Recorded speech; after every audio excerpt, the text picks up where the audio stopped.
દિવાળીના તહેવાર માટે ઘરને શણગારવા માટે ખૂબ જ સરળ રીતે આજે હું તમારી સાથે શેર કરવાની છું કલરફુલ પાણીના દીવા. પૂરા વિડીયોની ડિટેલ્સ ટાઇટલ પાસે મેં લિંક મેન્શન કરી છે, તો ત્યાં જઈને તમે વિઝિટ કરી શકો છો. હવે પાણીના કલરફુલ દીવા બનાવવા માટે અહીંયા સૌથી પહેલાં મેં મીડિયમ સાઇઝના 4 ગ્લાસ લીધા છે. હવે તેમાં થોડું પાણી એડ કરી લઈશું. અહીંયા પાણીને એકદમ વધારે છલોછલ નથી ભરવાનું, ઉપરથી થોડી જગ્યા રહે તેટલું પાણી ભરીશું.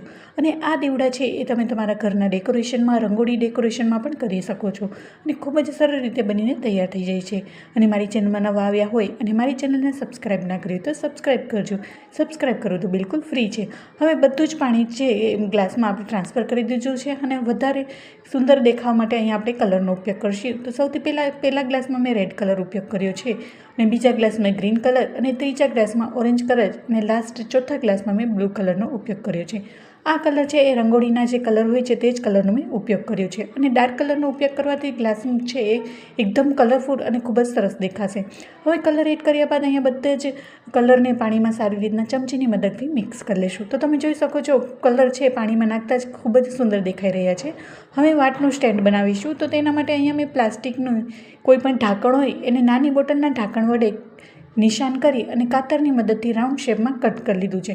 તો તમે વિડીયોની મદદથી તમે જોઈ શકો છો કે આવી રીતના મેં કટ કરી લીધું છે. હવે એને કાતરની મદદથી વચ્ચેથી એક કટ કરી લઈશું, જેથી આપણે જે વાટ રાખીએ એ સારી રીતના અંદર ઇન્સર્ટ થઈ જશે અને પાણીમાં નાખતા સારી રીતના સ્ટેન્ડ થઈ જશે.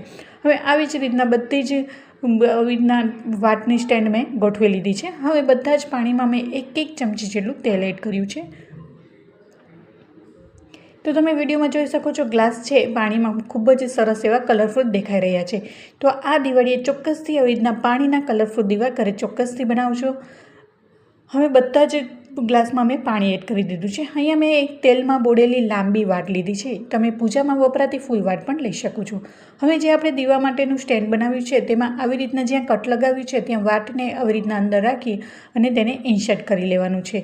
તો આ તમે વિડીયોમાં જોઈ શકો છો કંઈક આવી રીતના એને વાટને આપણે ગોઠવી દઈશું અને એકદમ હળવા હાથે ગ્લાસમાં આપણે રાખી દઈશું. તો આવી જ રીતના બધી જ વાટને આપણે વારાફરતી ગોઠવી લઈશું.